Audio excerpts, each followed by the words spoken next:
Hey mate, with the champ. So, Porky's Corner. Shout out to you guys. Hope you're doing well. Yeah, have you ever seen the film Braveheart? Yes, Braveheart, yes, Mel I have. Gibson. Yeah, Do you remember the old man in the loft? Yes. Who was a leper? yeah. I'm him. Hello all you hardcores out there, how you doing? It's Russ here from Porky's Corner, the biggest gob in sport. We say the things on here that nobody dares say. We're joined by Gerry from Northern Ireland. How you doing, Gerry? I'm all right, Russ. How's things? I'm all right, mate. I do apologise about yesterday. Bit of a mix-up. Don't worry about it. Don't worry about it at all, mate. Let's give a couple of shout-outs before we get started, because I will just finish training. Big shout-out to Mickey's Athletic. Mick gave me this about 5 years ago, I think, and I've had it tailored. These T-shirts are like Joe Gallagher's. They're absolutely smooth as out. But I'm just gonna give Big Ron a shout out as well, because Big Ron's complaining that I'm digging him out all the time. I get to hear things. Big Ron, no hard feelings. So I thought I'd put one of your shite zone T-shirts on. Big Ron's company, shite zone. Better than me putting that other T-shirt on that says Dennis Hobson's white collar boxing. No, it's Fight Zone actually, and if you need to follow anybody's career like Craig Derbyshire on Fight Zone, feel free to watch. How are we doing, Gerry? I'm okay, Russ. Just looking forward to going away tomorrow. So You're going to Portugal, aren't you? yeah, I've just come back from there. It's lovely, and it's hot there. it is. It's about mid to low 20s at the minute. So that's plenty warm for me. Warm enough for us. Pardon? That's warm enough for us. Yeah, well, I went in August, and I won't go again in August. I will burning my arse on and my feet on. Yep. Well, we know where we're going to start, don't we? Yep, we do indeed. The Saudi show, but let me just mention about November, £100 to the winner who does the most views on Zoom in November. So everybody's welcome. Bottom left-hand corner, porkycorner@mail.com. Big shout out to Gary from Welcome Estate. Cheers for these 200 bottles, 40 sips. They've been helping me get my weight on. I'm up to 165. So that's good. Making a pig of my son with them, but thanks very much. Saudi. We'll start at the bottom. Obviously, there's the Alakala, or whatever it's called. Joe Gallagher's guy won. I'm pleased for him. Moving on from him. Did you watch Sky Nicholson against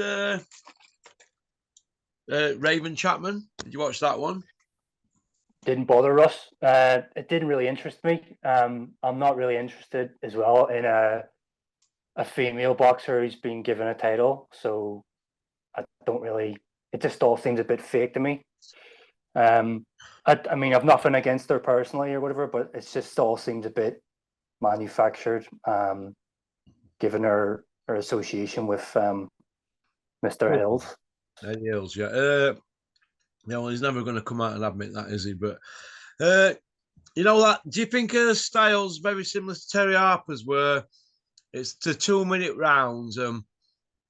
They could score a couple of jabs and stay out of way and out of range, and there's not really much happening. It's a bit of a non-event kind of thing. Do you think it's just there because it woke and we have to put women on as well as men, do you think?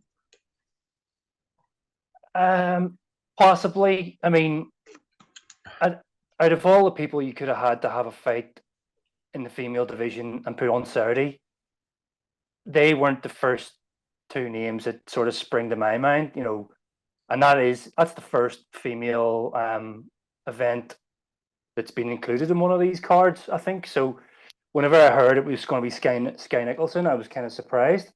Yeah, her style is not really fan friendly. Like she's bit of a runner, like you're saying. Yeah.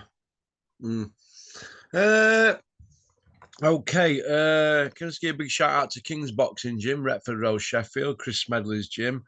It was nice to see Luke Smedley Jr. there last night. 16-year-old, he can crack for fun, and for a 63-kilo kid, he's absolutely huge. Do you know there were 70 people in that gym training? I counted them. 70 people, boys, That's loads. girls, and young lads, and that. And it's not so long ago I went to there. There were like 25 people in there. 70 people in that gym, and I think Chris and Matt who are running it are doing a fantastic job. So it's good that, isn't it? They're doing well in that community up there. So big shout Yeah. out to Chris. Hope you're well. Nice to see you. I said to Chris, do you know what you remind me of, Chris? As he's patrolling around Jim, he says, "Oh," I said, "You're a bit like Mickey and Rocky now, aren't you? You know, old stager and that." But yeah, so good luck to Chris and nice to see you. And thanks at Coffee Matt. Next one up, Liam Cameron against Ben Whitaker. This one's took on a life of its own, hasn't it? Liam's ended up signed Sure has. by Bricktop, and there was a bit of a problem at airport with that Ben Whitaker before they even fought. You know, they don't, and he was taking piss out Liam's outfit and blah de blah. And what did you make of the fight? Actually, let me know what your opinion is, Gerry. I'd like to know. He's ended up with egg on his face. I didn't realize he was taking the piss out of Liam Cameron beforehand. But in terms of the actual fight, the first thing I noticed was Ben Whitaker wasn't showboating. I just thought that was odd because I think Liam Cameron's the sort of guy who I was expecting him to pile on the showboating. I thought he would be like, amped up the showboating to 100%. Yet he started off with nothing like that, which I kind of thought was a bit strange. But he was certainly in the fight in the first couple of rounds. And then you could just see Liam Cameron was starting to land. And every time he landed something kind of heavy, it looked like Ben Whitaker was panicking. And then, was trying to like come back with, as many shots as possible. And then it just seemed like Liam Cameron started to take over gradually. And obviously, we know how it ended. But by round 5, Cameron was landing more. And it just seemed like Whitaker was panicking. And then, obviously, we had the incident. And I've watched the replay over and over and over again. And I don't know how... I'm just saying, to me, I could not see at any point where his ankles or his feet even touched the ring apron. So how he busted his ankle, I have no idea. I also thought it was a bit weird that if you bust your ankle, you're more inclined to attempt to get up, where then you realize your ankle's gone, and then you're obviously you can't put weight on it, but you'll maybe try and pull yourself up using the ropes, using your hands. And he didn't do any of that. He just lay down, Russ. He lay down. Liam Cameron got up, got back in the ring. I think Whitaker turned over onto his front, and then the rest, well, we all know what happened. Like, he got wheeled out of the arena. So that was embarrassing. That was 100% somebody wanting a way out of the fight. I was embarrassed watching it. I was embarrassed for him. Yeah. Do you think that Ben Whitaker's bubbles burst? I think so now, yeah. Unless he comes back, like, and just if he rematches Liam Cameron again, unless he comes back and just demolishes him, the hype bubble has definitely been bust. Definitely. Do you think Ben Whitaker might have been struggling at the weight, or do you think he just thought he could get Liam out there quick and wanted to make a statement in front of Turkey and Bricktop and Hills and all the rest of them? Because his deal's coming to an end at Sky, isn't it? Well, that's possible. Or there's the fact that he's been sort of spoon-fed, kind of easy opposition, and maybe he's just he's expected a lot less from Liam Cameron, and he's basically he's shit himself basically, and he's looked for a way out of the fight. I mean, I heard a whisper that Spotty Frank and Eddie Hills were looking to sign him. You know, Eddie Hills, the Billy Ricky Iceman, but there's no footage of him having one amateur fight whatsoever. And his dad's got a production company, had it 40 years, and not once has he put the video out there of him having a fight. But getting back to that, they're into signing. They've been bigging him up all week, and looked like Liam Cameron ripped the script up, didn't he? Yeah. And in some respects, it's good for Liam because, you know, people know he's not just you know, a has been, or you know, what was he, former Commonwealth? For Commonwealth, when he was with Dennis, I remember Dennis getting him lobbied. He got him ranked number 12 with IBF, and he was Commonwealth champion. And obviously, he had a cocaine issue and a 4-year ban. Which, come on, 4 year. Fury had a cocaine, a refusal, and a steroid problem, 3 drug issues, and he got 2 year. Liam got 4 year. Come on. Yeah. It's very heavy-handed, particularly for a young guy and at that stage in his career. 27-year-old, 4-year ban. He just took out it again. Imagine if Crusher's 28. Imagine if Crusher gets 8 year for 2 charges, because Liam got 4 year for 1. Imagine if Crusher gets 8 year, right, how would he cope? Or if Crusher got a 4-year ban now and had to come back at 32, how would he feel? The powers that be wouldn't let that happen. They'd look for every loophole, wouldn't they? Because he's a Ben. Wouldn't they? So He's name, It's got to be a level playing field. Me and Julian used to bang on about all this all the time. There's got to be a level playing field for everybody. Otherwise, it's just not right, is it? How can it be a fair sport? And this is why you get people that fall out of love with sport. And you know, like trainers like Julian, he trained Gary Sykes. He was world ranked at one point. We're going to fight. He was British champion. We're going to fight Broner. And there's other people that have come on here and then decided boxing it for them. And there's people like Chris Smedley. He had Steel City Gym. Chris Smedley started Steel City Gym, tiled it all out, did it all up, and then gave keys in. Boxing it'll play with your head. Do you know what I mean? I know I speak to Nicky Manners regular, and he's like, what's going on with the sport?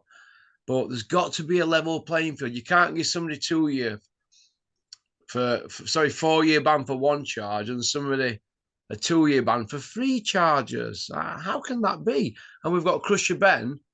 What's happening with him? Where are we going? Why can't we have a level playing field? Why can't the government get involved, Gerry?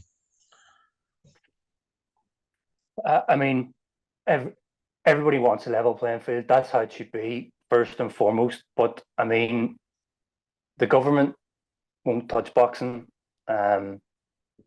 which is a shame. But you know yourself, it's, you know, the sort of people that are mixed up in boxing. Like the government probably you know, wants to keep as much of a distance as possible.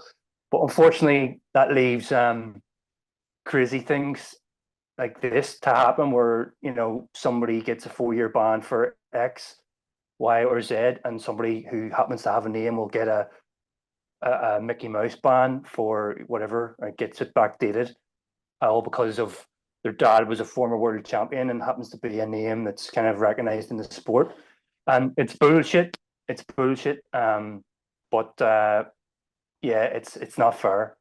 And that, you know, that Liam Cameron, like, you know, he's lucky he bothered to even come back, because you'd be so disheartened by something like that happening to you that you'd just be like, you know, screw this, because it's not fair. But thankfully he's come back, and I hope he gets into another couple of bouts and gets himself some money before, you know, he calls it a day. So that's looked good for him, that whole Whitaker situation. It's just he probably should have been given the win as opposed to a technical draw. Yeah. Well, Liam's signed with Bricktop now, so he's the one that people wanted to sign, and he's obviously got Lee Eaton managing him, and Bricktop's signing him. So I hope Liam gets out of that game with a few quid and he can buy his house now that he's in and be able to buy it. So that's good. Well, Chris Eubank against the guy who his name sounds like some cream that you put on a rash, doesn't it? Zemeti or something like that, or Zemeta. Oxy 10. Oxecute them with Oxy 10. Spotty Frank. Do you remember that? Oxy 10. I used to have that at school.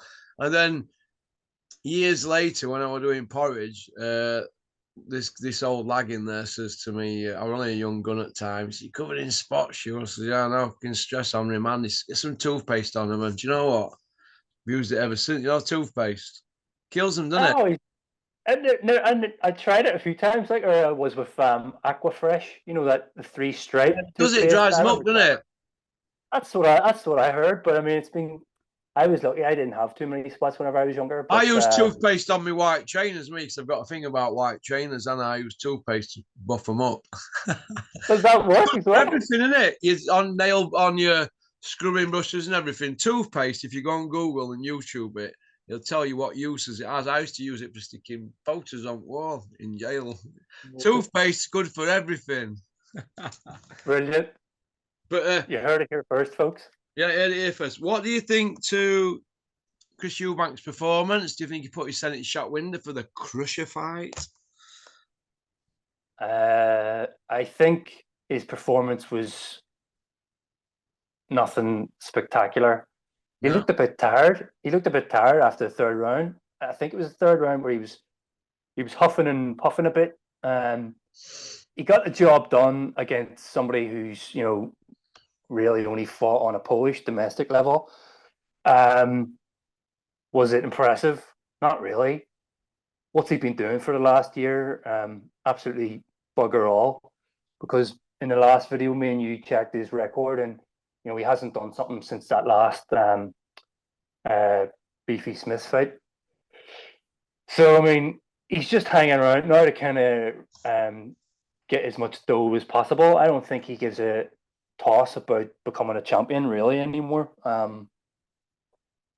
think he's just. I think at one point he was interested in becoming something in the sport, and now he's just after the money. So he's just picked up an IBO. He's just picked up his 3rd IBO world title. So he's telling everybody on social media he's a champion. He's a 4-time champion because he's got it in his WBA regular champion at some point, and he's got 3 IBOs. So he's a 4-time world champion and a British champion. Chris Eubank, all by default, if you ask me. I mean, how long was it since he fought Nick Blackwell? Getting on for 9 years. It's a long time since he won a British title, isn't it?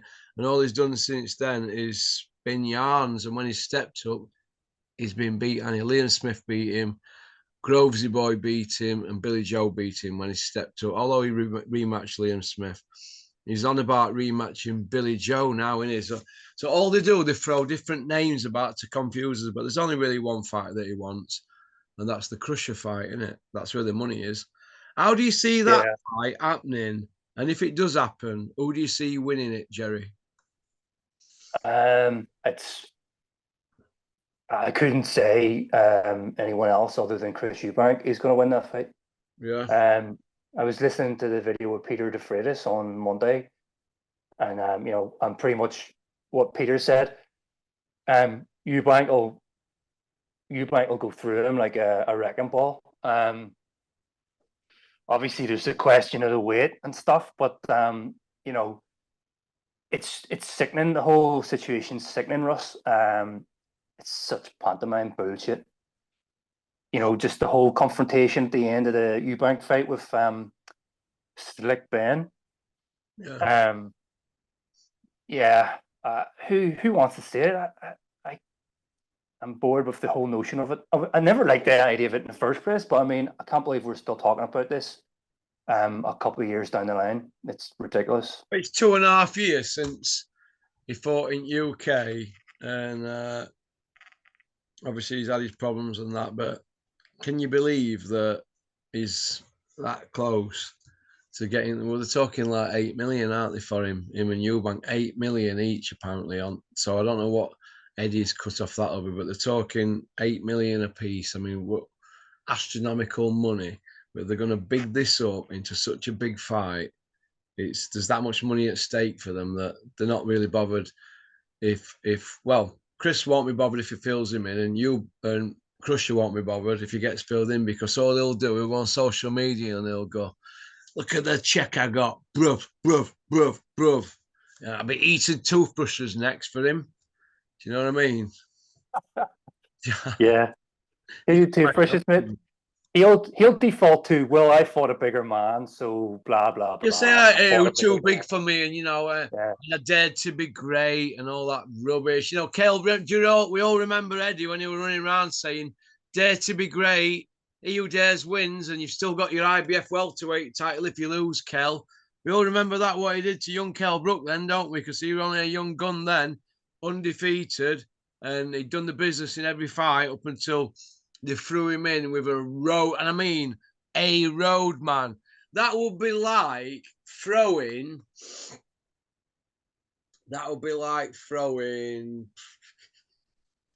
I don't know, Liam Smith, and he were like middleweight in with Froch. Do you know what I mean? Or Josh Kelly. Let's throw Josh Kelly in with, we don't know he's about fighting at 160. Let's throw Josh Kelly in with Anthony Yard. Hey, that'd be like that, wouldn't it? A big puncher like Yard and Josh Kelly going in with Anthony Yard. Like Kell Brook going in with Golovkin. And Golovkin probably hits harder than Anthony Yard and more accurate. He'd had 20 defences, what the 19 of them on button moon out of them defences, something like that, wasn't it? And put Kell Brook in with him, a welterweight, in with a big middleweight. And I'm not talking a big middleweight. We're talking with the best record ever for defences. I know it equaled Hopkins, but Golovkin's were nearly all knockouts, weren't they? Yeah, he was a killer. Killer. But don't worry, Kell, you've still got your IBF. And Kell's a beast, and really, he's like a super middleweight boiled down. He spars Carl Froch. Yeah, and what happened in them spars? Hey, they weren't really full-on spars, Eddie, were they? Do you know what I mean? So it is what it is. They don't care for Crusher Ben. They certainly don't care for Christopher Ubank Jr. because even his brother-in-law, Spotty Frank and Eddie Hills, they weren't going to tell anybody about that test, were they? And Ubank found out, fair enough. Being a Ubank, he wanted more money. But the way I see it is this. They don't care for Ubank, they don't care for Ben, and they certainly didn't care for the fans on the night. And Calla Sowland, you're involved in this as well. Do you know what I mean? You've got away scot-free on this. You were in on it. You wanted that fight on, and you come out at that presser squirming and all that. And then they came out some after hour and said they'd done right thing and all that. Oh, no. They tried to get that fight on, didn't they, Gerry? They were on good... That programme on ITV that does millions, they were on there selling the fight, weren't they? Knowing that there were drug testing issues, 2 issues. They knew about it all. And they let fans buy all them tickets, book hotels, flights, trains, coaches, take time off work. What about the fans, Eddie? What about it's for fans? Well, what about the fans? Eddie Hills, Spotty Frank, and Calla Sowland. Sewer rat. Rats, a lot of them. Sorry about that, but it's 2 years ago last week that it should have happened, that fight. But all them people, and I had a lot of friends and family who went down there to watch that fight, and they didn't. They just had to go to London for a weekend because of them lot. They got away scot-free. And Bricktop were all over it as well at the time. And now, look, don't want to mention it now, do you? Bricktop. Because they're all in bed together. I think I preferred it when they were all at it. You know what I mean? At least we had a bit more clarity. I prefer it like that way as well. At least it weren't left to people like me to point out what's wrong with the sport. I'm always there, aren't I, Gerry? Or thereabouts. I'm always in me. Waiting for the ice to break. You what, mate? Waiting for the ice to break. Yeah, when it breaks, I'll be waiting. Crusher Ben, 5'8". He's a welterweight. Obviously, he's been fighting at light middle. He's not had a stoppage in God knows how long. Well, since the 2.5 year ago, his last stoppage at welterweight, he's going to fight Crusher at 160. That's the word. Sorry, he's going to fight Ubank at 160. Do you think it's too big a jump for him, Gerry? Yeah, I mean, it is too big a jump for him. Obviously, though, he's going to do whatever he needs to do to get up to that weight. It wouldn't surprise me if he got done for some other banned substances, because sometimes you get guys who do that, who will get on the roids to help them pack on a little bit more weight. So, that would be hilarious if he got done again for something else. But yeah, it's going to be a challenge to put on that extra muscle, I think. Yeah. We do. I know I always bang on about this, and I like to point this out to new viewers of the show. We have weight divisions for a reason. If we didn't, Lennox Lewis would have fought Nazim Ahmed. Do you see where I'm coming from? A 5-foot man against a 6'5" man, a 9-stoner against an 18-stoner. Weight divisions are there for a reason, right? To protect fighters against guys who've got longer reaches, they're taller and they're heavier. So Crusher Ben has got a shorter reach than Eubank by a lot. He's a lot shorter in height. He's a naturally smaller guy. So if he ends up on the slab, these promoters will be getting away scot-free, because the fighters sign a form an hour before they get in the ring that says, I am fit to fight. The doctor signs it, everybody signs it, and everything's, and the opponent. So let's just hope if they do it, Crusher Ben's trainer, Tony Peroni, he's there with his towel ready to throw it in, just like Flex was when Kell Brook fought Triple G, Golovkin, Triple G. Okay, so we've covered that one. Let's go to a corker of a fight now. Fabio Wardley against Freeze. It's Big Freeze, who I picked to win because I just felt that he'd get it right. And I've been one of them people for a while now that's been saying, do you know what? Sooner or later, Fabio Wardley's going to get found out, but he's just going from strength to strength, isn't he? What did you think of it? He's put a big hole in his head, nearly as big as Bricktop's dint, hasn't he? What have you seen Tom Bricktop's head there? It looks like he's not on somebody, doesn't he? Or been headbutting a fence post or something. Fraser Clark, it's Big Freeze, got injured. When he caught cold, or do you think that he's a bit cumbersome, a bit too heavy, couldn't get out of the way? And what do you think? What do you think, Gerry? Not really. I think it's just like anytime you see a first round knockout like that, sometimes it's the guy's cold, sometimes it's just because the other guy has nailed him. And to me, watching that obviously unfold, Wardley went out and nailed him. And I mean, if he's to be believed in what he's saying, he reckons he could have done that in the first fight, but he was slightly hesitant. So he says he was going to rectify that, and he's basically went out there and he's forced the opportunity for himself. And once he's created the opportunity, then he pressed the button and he detonated the bombs. So I did pick Wardley to win, but I didn't think that was going to happen in the devastating manner that it did.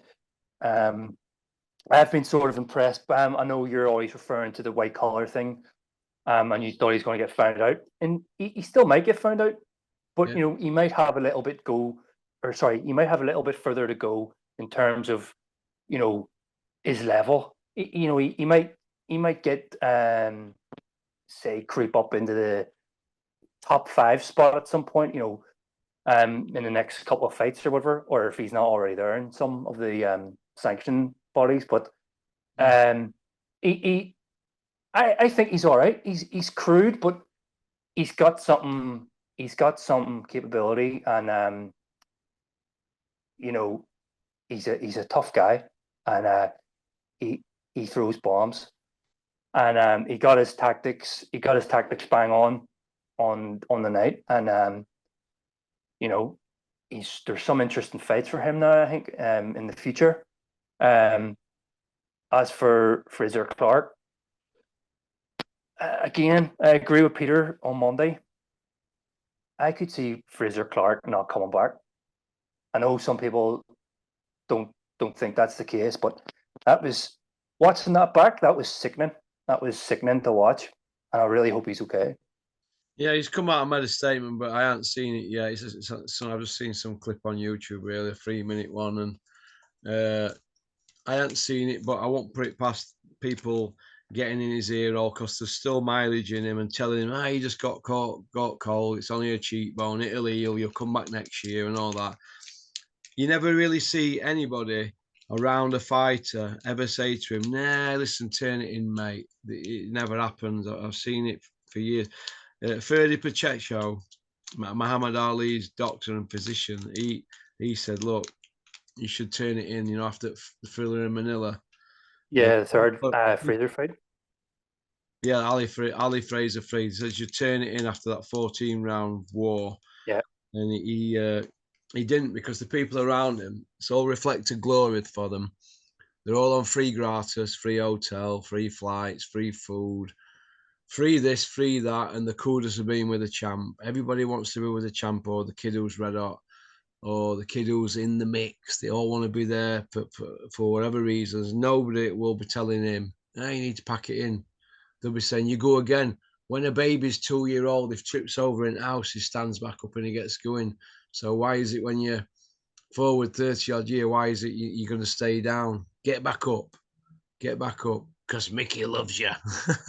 It's one of them that want to get back up and go again, because they want to be around it, don't they? People, they're like leeches, aren't they? Your Sam Joneses of this world, your Ambrose Mendes, your Lee Eatons, them Ponsers that Ponce are living off boxers. They're not going to tell you to pack in, are they? Not when there's mileage in you. Do you see where I'm coming from? It's like Liam Cameron. Yep. Basically, they're all saying he will finish, weren't they? He's going to draw against Ben Whitaker. Now they're going to wring what they can out of that kid.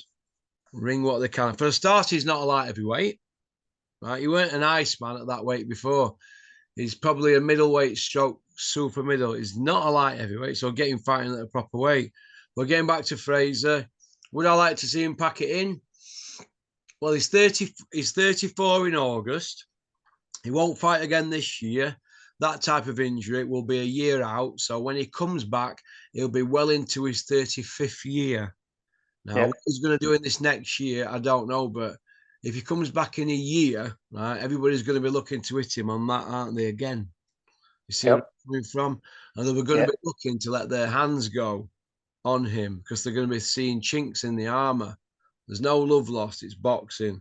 He will be wheeled out again when he's right. Whether it's the same fighter again or not, I don't know. I like him as a person. I think he's a genuine kid. I remember him when he used to do doors for Clifton Mitchell, not doors, the security at the boxing events. He always come across as a nice lad, pretty genuine. I think there's a career with him like Anthony Ogogo in punditry. I think he speaks clearly. He's an Olympic medalist. He can always play the old, I came out at sport. It's a rough sport. I got injured in it. It's a dangerous sport. He could sell himself that way and go around and do talks at schools or something. There's a role in the sport for him with that, or as a pundit. That's what I believe. But when you're getting took out like that, people shouldn't be saying to him, you got caught cold. No, you're too heavy. If you're not going to be light at this stage of the game, when you're in your 34th year, you're not going to be lighter moving forward. You're only going to get heavier. He needs some weight off, and he needs to move his head a little bit more, and he needs to be a bit more lighter on his feet. But that, for me, he wasn't caught cold. He looked cumbersome. He looked cumbersome in first fight, but I thought he nicked it for the rounds that he run. But when he got hit in first fight, he did get hit, didn't he, and shuddered and that. We know, don't we? So worry for him coming back, because you won't want to think you were going to go back in with Wardley, would you, again? So what they're going to do with him, put him in with Moses Atame or Yui or people like that. I don't think he'd get near Yui, to be honest, if Yui got on his bike and just peppered him all night. I don't know, but I hope he's all right. And but it's a rough old sport, Gerry, and it's there's no loyalty in it. If you want loyalty, Gerry, get a dog. Get a dog. Yeah, dog. So, okie dokie, on to the main event. Now, I don't think we missed any out, have we, Gerry? Nope, nope, we have not. No, on to the main event now. R2 Beterbiev versus Bivol. There's been a lot of talk about who won and that. I've decided to watch it with the sound off. I thought Beterbiev nicked it. I thought the rounds he won them very clearly. And I thought he landed the biggest shots. But Eddie Hills has got all the platforms and he's got people in the game like Bombay Dave, who's going in to bat for him in every sermon. He's doing Sunday sermons, Monday master lot, Bombay Dave, saying Bivol won, but he'd have to do one because he wants to stay in the DAZN mix to be a pundit. And this is the problem we've got in boxing. People should watch that fight with the sound off and then judge it, like I did with Froch Kessler. Watch it, the first one. Watch it with the sound off and then get back to me.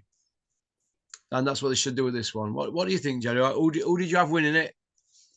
So initially I picked Bivol I've got 4 minutes left. You picked Bivol, yeah?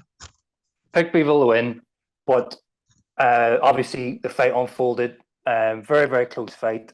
I still think Bivol nicked it by a round or two. Although it's one of them fights, Russ, where it can go either way. So, it's went Beterbiev's way. So I'm not, I'm not calling this a robbery like some people are. Robberies like Manny Pacquiao against Tim Bradley won, innit? Or Jack Catterall, Josh Taylor. They're robberies, aren't they? Yeah. Arthur Abraham against Edison Miranda won. Something like that. Matthew Macklin against Sturm. Martin Murray against Martinez in Argentina. They're robberies, aren't they? Yeah. So, I mean, I don't think it's a robbery. I think it's a close fight. Both guys, said this to Andy the other night as well. Both those guys are super, super elite fighters. I like both of them, so it was hard for me to pick a guy, but I stuck my prediction on Bivol.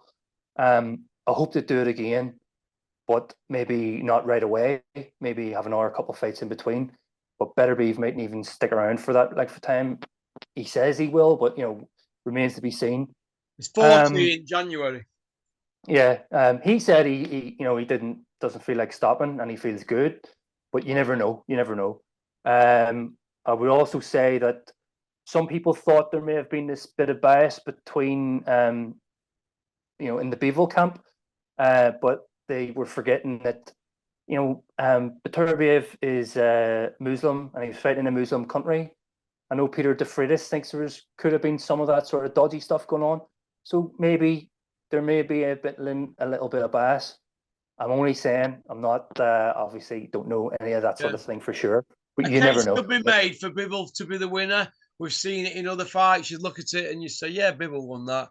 But it's what the judges saying. It's not what we say in it. It's what they want in it. Okay, I've seen fights like that go to Bivol by 2-3 rounds. I've also seen them go to Beterbiev by 2-3 rounds. It's what them judges are looking for, and we're always going to be open to debate with this, aren't we? Till the cows come home, until they sort it out. I think it was the last couple of rounds. Beterbiev won, and you know yourself. Sometimes they can just be the ones that sort of stick in the mind of the judges. A bit like Ray Leonard Agley, where they were shoe shining for 30 seconds at the end of every round, to freshen his memory up, forgetting what Agley had done in 2.5 minutes of every round. Yeah. 100% agree. Yeah. Okie dokie. Have a good time in Portugal, Gerry, you jammy sod. It's freezing, isn't it? No worries, man. I'll be in touch. All right. Well, listen, if you can get some time over there and your last lets you have a spare half an hour, just send me a WhatsApp text and we'll do something, mate. No worries, mate. You take care, Gerry. Right? God bless. Have a good time. Take it easy, mate. Bye. Thanks very much, Ross. Bye-bye. Bye. That was Gerry. Women love him, men want to be him. That's it. That's me done now on Friday at 3:30. So, okie dokie. Go on, peace out. It's Wednesday now, 20-1. We're some training now, eat some good healthy food, and that's about it. So go on, peace out. Porky's International YouTube, our sister channel. Jump over there and have a little nosy. Like and subscribe and leave a comment. And thanks for everybody for sharing all the videos on Porky's Corner. The views have gone great this month. Thank you very much. We're going places now. All right, peace out. We have this now. Algae Works, Omega free. Well, look after you, son, aren't you?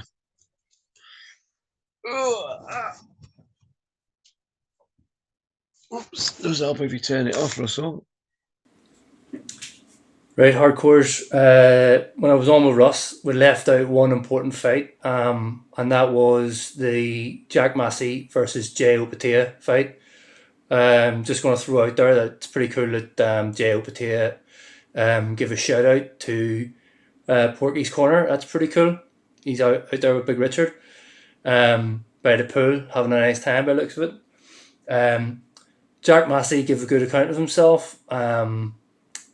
I thought, he's tough son of a bitch, like. But people were reading too much into the last Opetaia performance, totally disregarding the fact that Marius Briedis is a former champion. Also, I think personally, Marius Briedis is or was excellent. Gives a really good account of himself. So just because Opetaia's performance with him in the last one showed chinks in the armour, I think people totally overlooked that. Read too much into that. And people were thinking that's Opetaia is finished, or he's there for the taking or whatever. But in terms of this actual fight, he was like a clinical killer. He just dismantled Jack Massey, and Jack Massey might have been able to stand there, for another couple of rounds, taking that punishment. But obviously, Joe G has pulled him out to save him taking any more punishment. So Opetaia was, I thought, flawless. He was relentless. Like, every punch was savage. He's a killer. Like, he's definitely a guy who is going to, dominate that division. I don't think he's anywhere near finished. I don't think moving up to heavyweight is a realistic possibility. I don't think he would be able to achieve a lot if he was to do that. He should stick in cruiserweight, as unpopular a division as it is, and dominate, and become a cruiserweight legend, if he can. I think Bill Smith's against Ramirez coming up at some point. Not really sure who wins that one, but I know if either of those guys, Bill Smith or Ramirez, were to take on Opetaia, I'd be back in Opetaia. So yeah, I think Opetaia is here to stay for a bit, and the guy is lethal. He's a real savage puncher, and he comes across like a nice fella. It's good that he's watching Porky's Corner. But just throwing this little extra bit in because we missed out on it with the video with Russ. Thanks, guys. Yeah, just give a big shout out to Gerry for sending me that video. Thanks very much, Gerry. I did ask you, have I covered everything? You went, yeah. So I should know that myself, Gerry, shouldn't I really? But thanks for sending me that video, and I hope you have a great time in Portugal. Big shout out to everybody that shared all the videos on Porky's Corner this week. We've had a great week. I'm really, really, really over the moon about the numbers we're doing. We're only a small independent channel, and things are going really good, and I'm really, really pleased. And I mean really, really pleased. So okie dokie, I hope everybody's all right. Big shout out to Scott Brunt, Spartan Demolition, and a big shout out to Gerry for putting your hand in your pocket for a competition that we're going to be doing in November. 100 quid goes to the guest on the Porky's Corner who does the most numbers on Zoom. That's about it. I will be back on Friday for Dave Goodwin's debut, Friday afternoon. Jake's coming back on as well, London Kid, and James. Alright, got more rabbit than Sainsbury's. Okie dokie. Go on, peace out. Thanks for liking and subscribing. and leaving a comment. Booyaka! Well, Dennis Hobson's now just come into the room. How are you doing, Dennis? You alright? Better for seeing you. Wherever there's a camera, there's always Dennis Hobson. Listen, it's not very often you get something nice to look at, is it? I know, yeah, happy to go on. Yeah, in his fancy trendy coat. Right, Dennis. Obviously, you've just done your first show at Free Sports at Ponsford. How do you think it went down? Tremendous. Yeah. What's been the feedback? Few pull-outs up to the fight, as can happen, but we were down to 5 or 6 fights on the night from a 12-fight card. So, but I always said to everybody concerned, the main fight will be a cracker. I know it'll be a great fight, but obviously not the drama that unfolded. So it was tremendous. It was a tremendous fight, great fight for Free Sport, all free like it suggests. Yeah. So great value, and Liam became of age, and it produced the potential that me and Chris, and the belief that me and Chris had had in him from day one, and obviously he's got a pedigree with being an AVA champion and stuff, and I've seen him as a young kid spar with Clinton, and I know he got something about him, and then the job that Chris did with him in the amateurs were tremendous, and you know, they say, you know, cliches, you learn from your losses, things like that, but Liam has done that, and that interview he's just done, about he's got a tremendous chin, and it all become down to, I think, on the night, not just the conditioning and the focus, it come down to the belief what he's got in himself. Yeah. Before that fight, and obviously now he thought he got a bit of special ability to go on and beat Sam and stop him. But now he's actually done it, he'll become a better fighter overnight. So the world's his oyster now. And what do you think to Liam's change of approach? You know, the peekaboo style that he was doing, and the mass attacking of the body that he did, that he's not really done for a long time. Yeah, he's always had it in his armour, and like that becomes a bit of a mindset, the negativity. I mean, if you look at his body when he fought Zach Dunn for the Commonwealth title, he didn't look like a boxer, he looked like somebody who just wore one of these white collars who just got out of the audience. There was no definition in him. Yeah. And all he's got is brave, his game, and compared to what he is today. So he fought Zach Dunn firing like it's like having a Rolls Royce with a mini engine in it.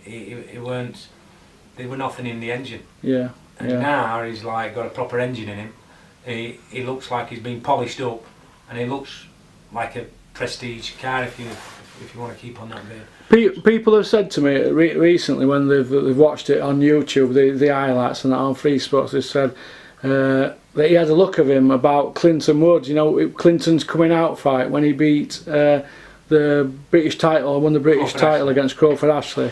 The bookies had Crawford Ashley a massive favourite because he were a massive puncher, and the bookies this time they had Sheedy as a big favourite, wasn't he? And do you think that were Liam's coming out fighting that he matured on the night? Oh, of course it were, yeah, definitely. And that's why he's got a platform now to go. So you can tell with just how he speaks, he's got that belief. Yeah. And he's become his own man. He's made history for himself now. But there's a lot more in him, and that's the exciting bit.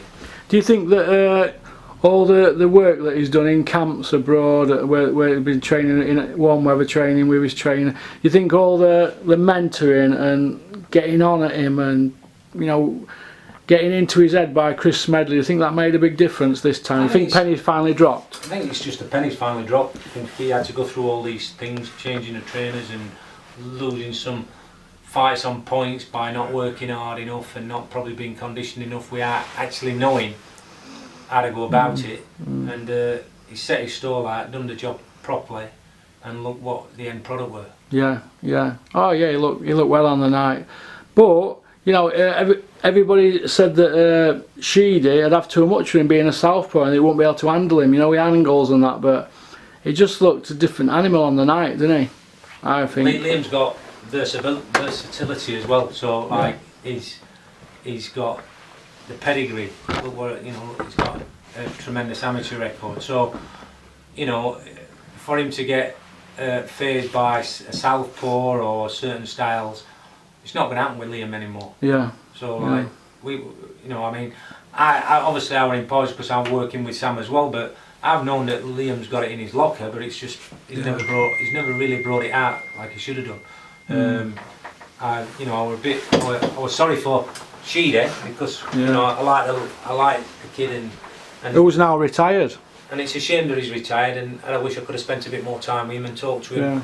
And but he never fulfilled what I think he could have done. But I don't think at middleweight. Yeah, there was an opportunity there for him to go and win the middleweight Commonwealth title. But I think his weight should be at light middle, and if he got the same sort of mindset as what Liam has, I think he'd win a European at light middle. Yeah. Do you think, Dennis, that Brian Rose against Liam Cameron is a good fight?